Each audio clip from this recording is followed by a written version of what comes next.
I kept the words behind my teeth until my jaw ached. It wasn't courage that stopped me. It wasn't loyalty. It was something smaller and uglier. Something that lived in the pause between a breath and a sentence. The moment where your mind races ahead and shows you the price of honesty before you've even paid it. I remember the taste of it more than anything. Metal and dryness, like biting a coin, like the body knew what the mouth was refusing to do. There are warnings you can give without sounding dramatic. Quiet ones, practical ones. The kind that don't accuse anyone of anything.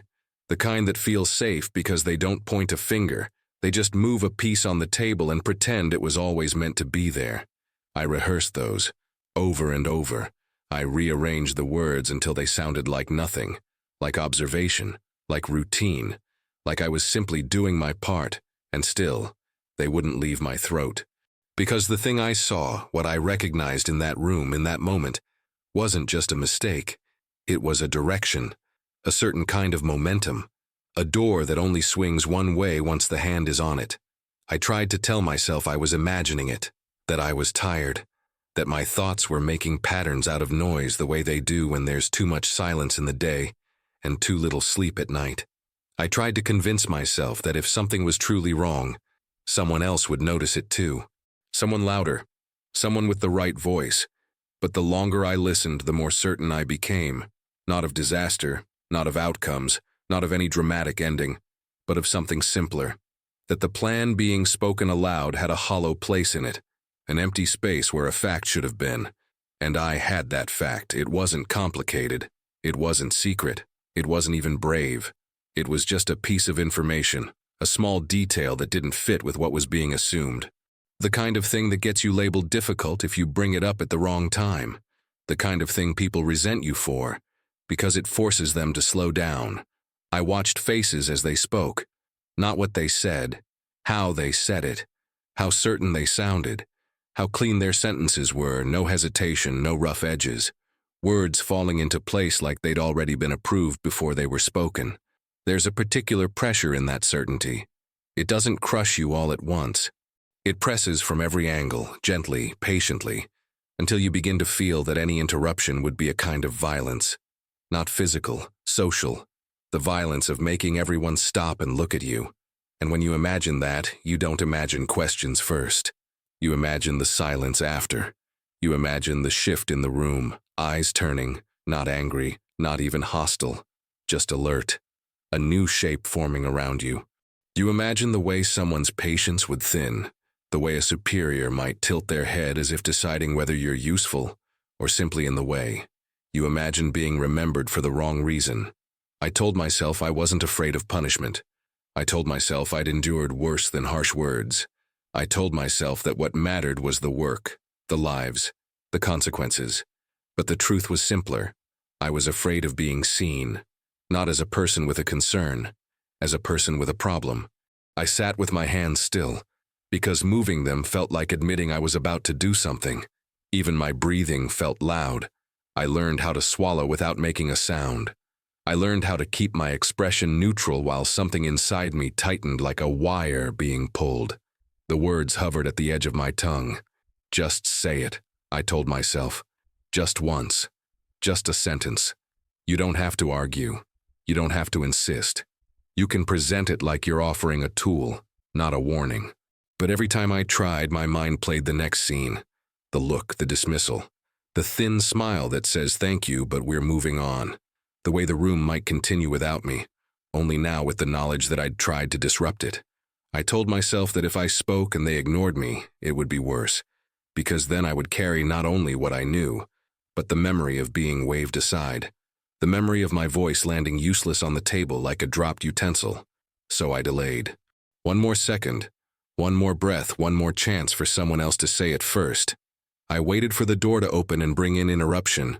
I waited for a question that would make my details suddenly relevant without requiring me to force it into the air. Nothing came. The conversation continued the way conversations do when the people in them believe they are doing the necessary thing.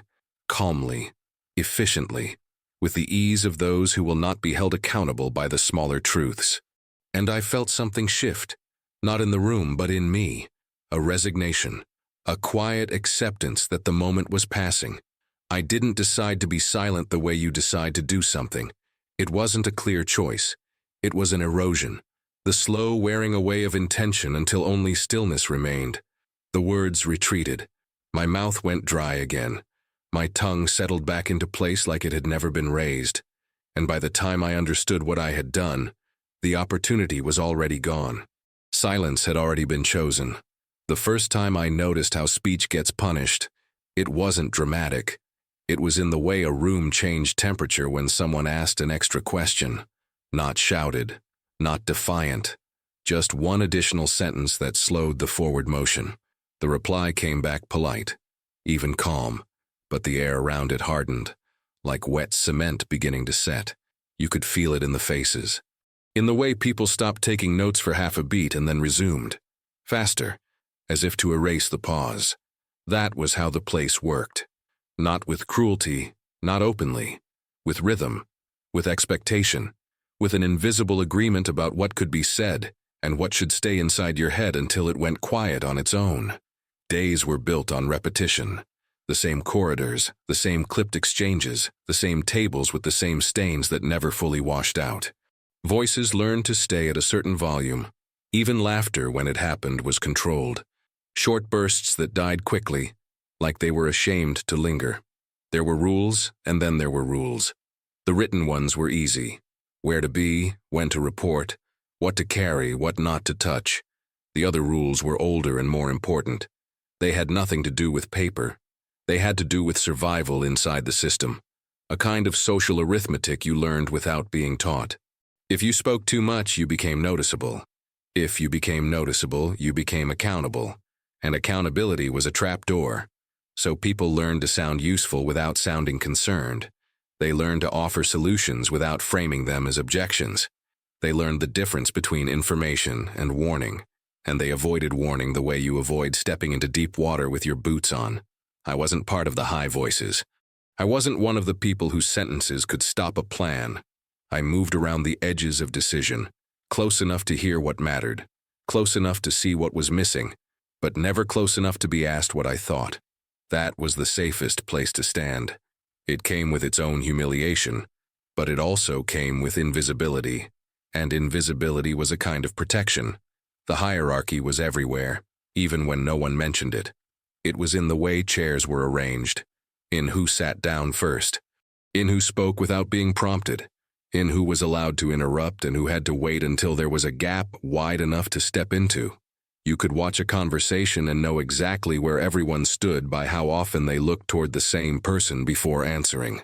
Like worship without the name, orders didn't arrive like thunder. They arrived like weather, inevitable, already assumed. Sometimes they were delivered with an explanation, sometimes with nothing at all. But either way, the response was the same. A nod, a scribble, movement. When people did question, it was done in a certain style.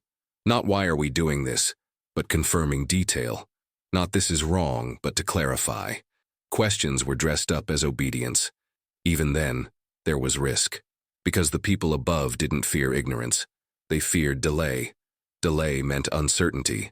Uncertainty spread. And once uncertainty entered a group, it multiplied in whispers, not in meetings.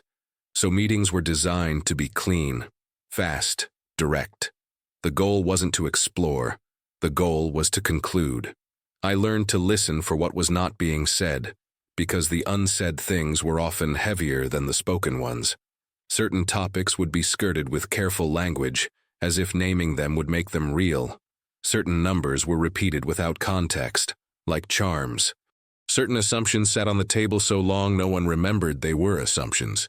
There were long stretches where the only sounds were paper shifting, boots on floorboards, the scratch of pencil lead wearing down. A nervous kind of industry. Everyone performing competence because competence kept you safe. Outside those rooms, the world shrank into small tasks. Carry this, deliver that, stand here, wait there. Every errand felt urgent even when it wasn't, because urgency was a habit the system demanded. If you moved quickly enough, no one asked what you were thinking. And thinking was the real danger, because once you began to think, you began to notice. Once you noticed, you began to see seams in the plan, places where the fabric didn't meet, places where something had been assumed because it was easier than admitting it wasn't known. The people who didn't notice were comfortable. They slept better. They spoke in full sentences. They had an ease to them, even in wartime, because their minds stayed inside the approved boundaries. The people who noticed learned to keep it private, not because they didn't care, because caring could be interpreted as doubt, and doubt was contagious. Doubt could stain you. Doubt could make someone decide you were not steady, and steadiness mattered more than truth. I watched men with sharper instincts than mine choose silence with practiced elegance. They would pause when a questionable detail surfaced, and you could see the thought flicker behind their eyes, then vanish. They would let it go. They would pick up the next piece of conversation and carry it forward like nothing had happened. Sometimes later, they would mention it in private, not as a protest, as a quiet remark, spoken while washing hands, or lighting a cigarette, or staring at nothing in particular. That part doesn't sit right, someone might say softly, as if confessing a superstition. Then they would shrug, and that shrug carried an entire philosophy. Not my level, not my decision, not my place. And in that philosophy, the system stayed intact. It wasn't that people were eager to obey. It was that disobedience wasn't required for the system to function. All it needed was restraint. All it needed was the habit of swallowing discomfort. The chain of command didn't need to threaten you every day. It only had to make an example occasionally.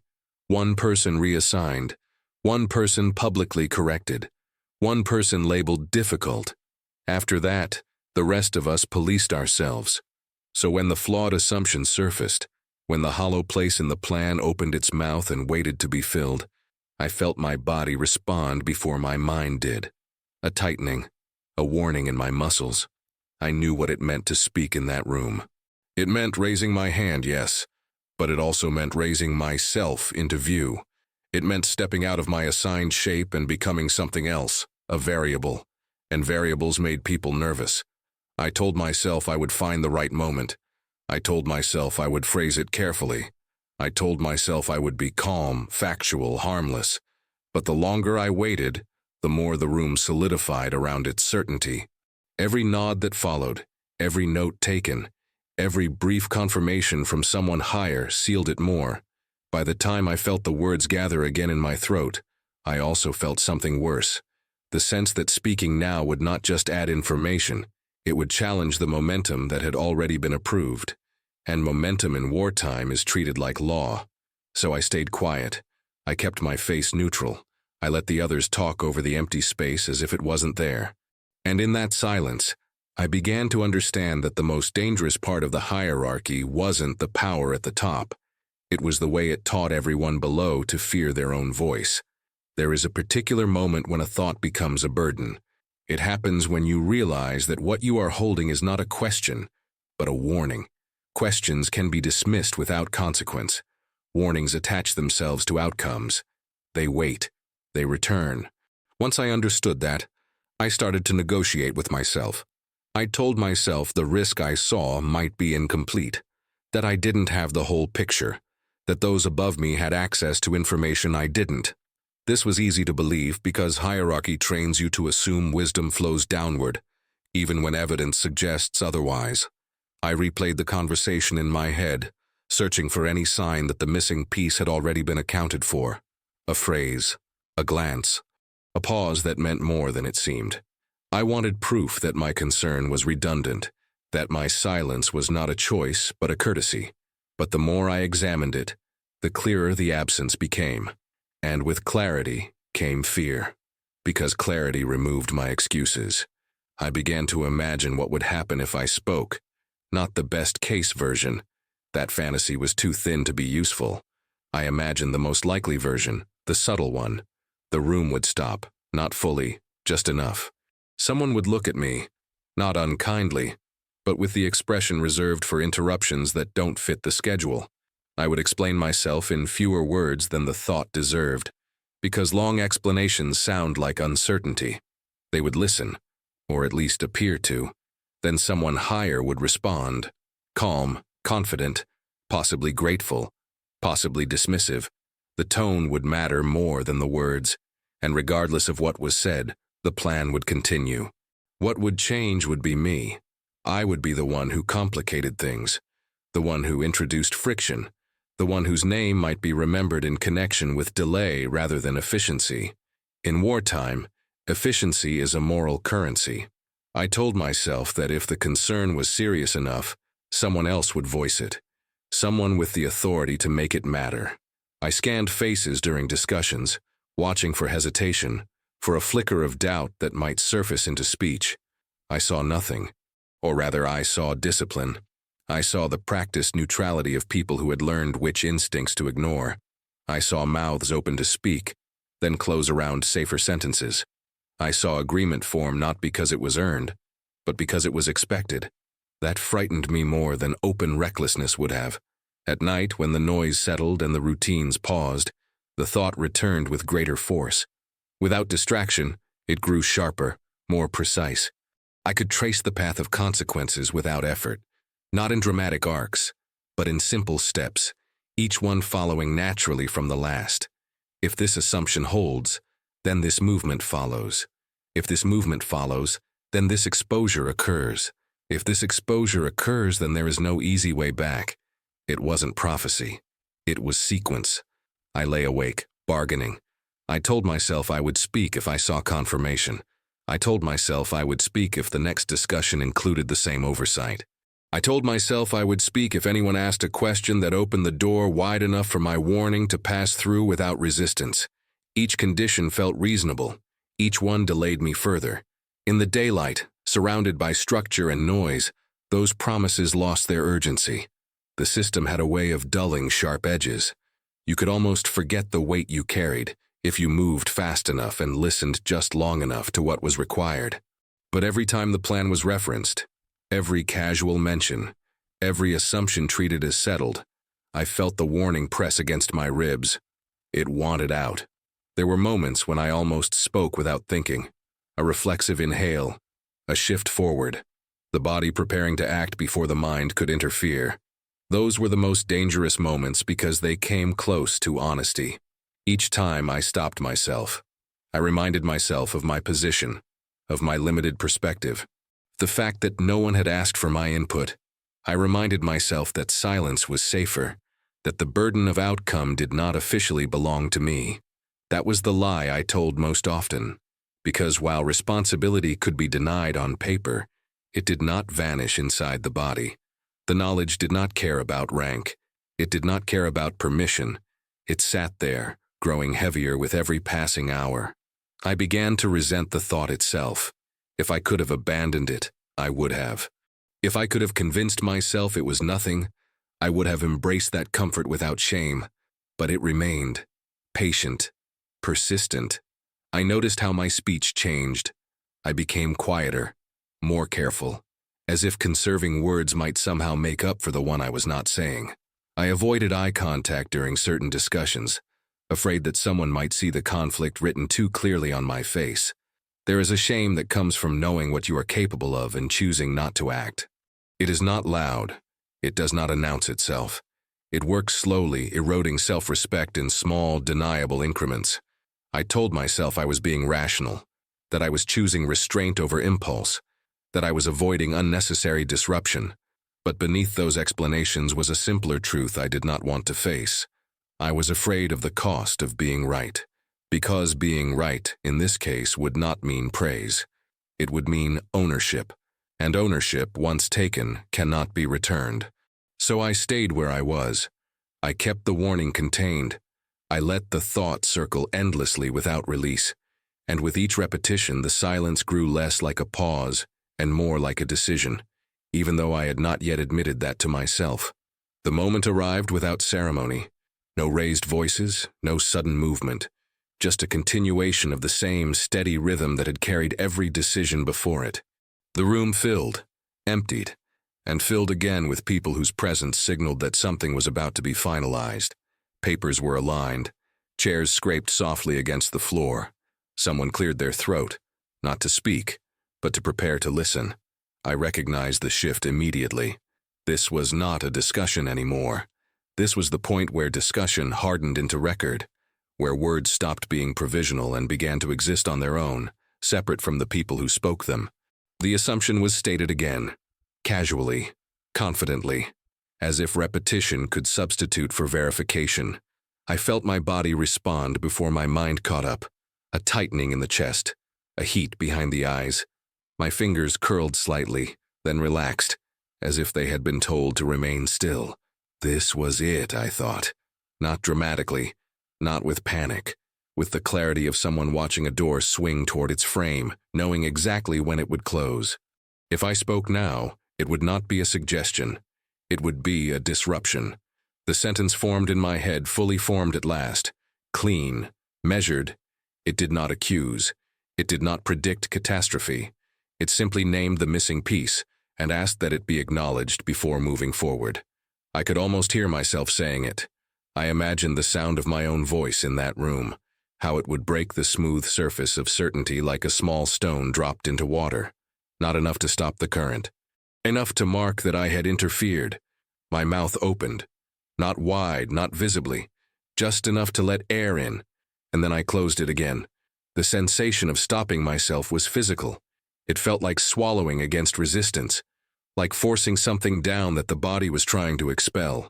My throat tightened, and for a brief, absurd moment, I was afraid I might cough or make some involuntary sound that would draw attention to the fact that I had almost spoken. I kept my gaze fixed on the table. I told myself there was still time later, that this was not the last moment, that decisions could be revisited, that plans were flexible. I told myself many things in the space of a single breath. The words moved on without me. The assumption was accepted. Someone nodded. Someone else confirmed a detail that depended on it. Each confirmation locked it in further, like a series of bolts sliding into place. I felt a strange detachment settle over me, as if I had stepped slightly outside my own body and was watching myself sit there, perfectly composed, perfectly compliant. This is what silence feels like, I remember thinking. Not emptiness. Wait.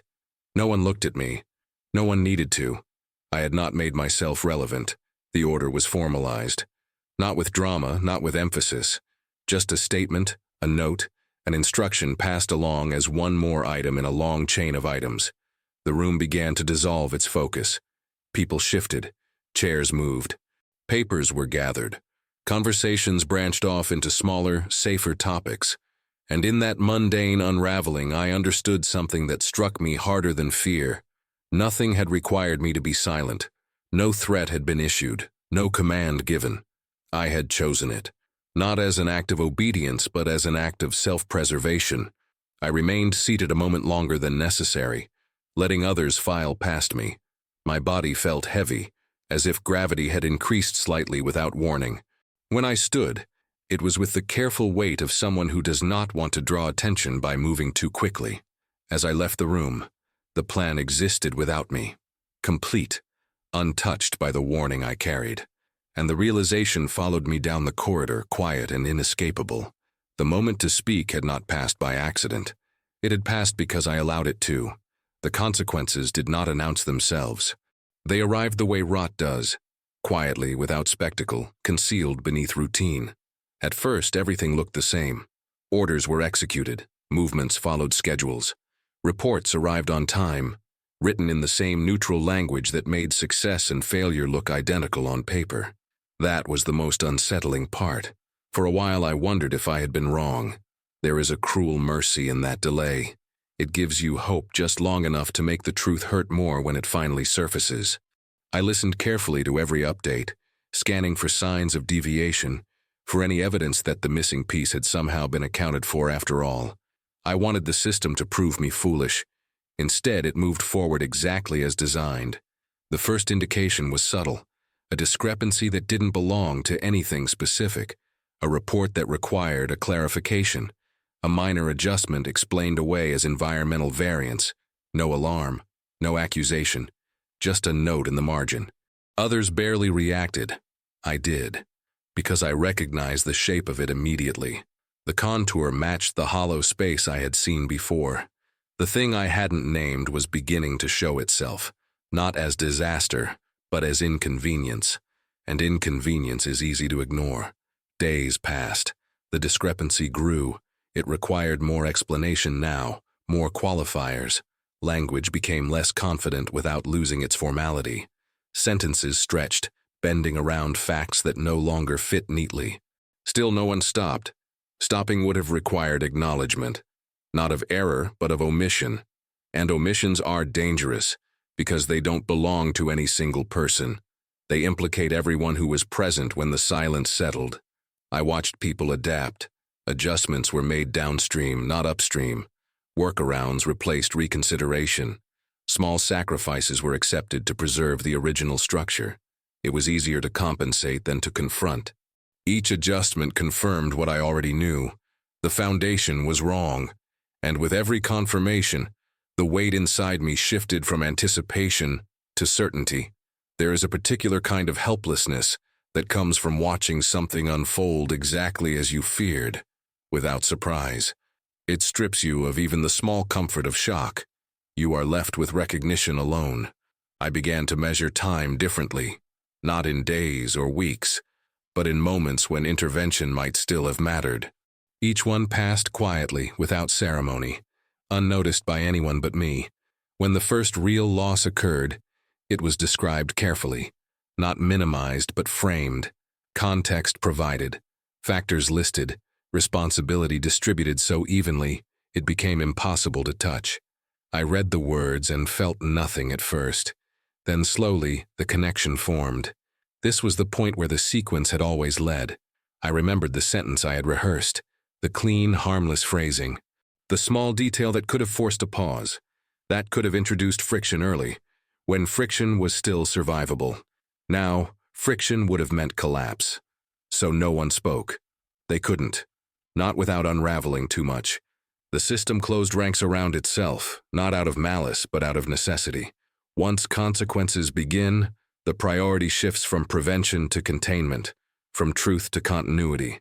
I saw how quickly concern transformed into procedure, how questions were replaced by directives, how uncertainty was managed, not resolved, and all the while the original assumption remained untouched, like a sealed compartment no one wanted to open. I began to avoid certain conversations, not because anyone suspected me, but because listening had become unbearable. Every explanation felt like an echo of the silence I had chosen earlier. When others expressed confusion or frustration, I said nothing. When they voiced concerns that circled close to the truth, I remained still, afraid that any agreement from me would feel like confession. The worst moments were the quiet ones, the pauses after reports, the brief silences where something honest almost surfaced, only to be smoothed over by routine language. I could feel the distance growing between myself and everyone else, not because I was isolated, but because I was ahead of them in understanding and behind them in action. They were discovering the problem in fragments. I had known it whole.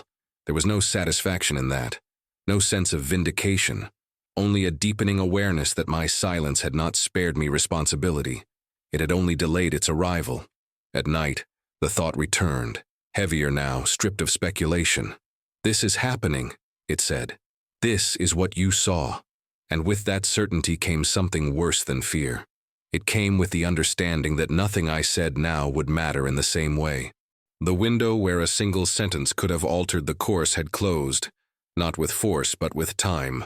The consequences continued to unfold, methodically, impersonally, as systems do, and I watched them arrive, one after another, knowing that they were no longer just the cost of a flawed decision. They were also the cost of my silence. I have replayed that moment more times than I can count, but memory does not behave like a courtroom. It does not present evidence in order. It does not care about fairness. It returns to what it wants, when it wants, and it brings the same weight every time. Years have passed, enough that the routines have changed, enough that the faces have thinned out and been replaced by others who never stood in that room. The place itself no longer looks the same. Walls repainted, furniture replaced. Even the language has shifted slightly, polished by distance. None of that matters, because silence does not age. It stays exactly as it was when it was chosen. I no longer remember every detail of the plan that followed. The specifics have blurred, as they do when they are not fed by repetition. What remains sharp is not the outcome, but the instant before it. The fraction of a second when my mouth opened and closed again. That moment never fades. Sometimes it returns uninvited, slipping into the space between waking and sleep. I am back in that room, not watching, not imagining, but feeling. The dryness in my throat, the unnatural stillness of my hands, the pressure of my own restraint pressing inward.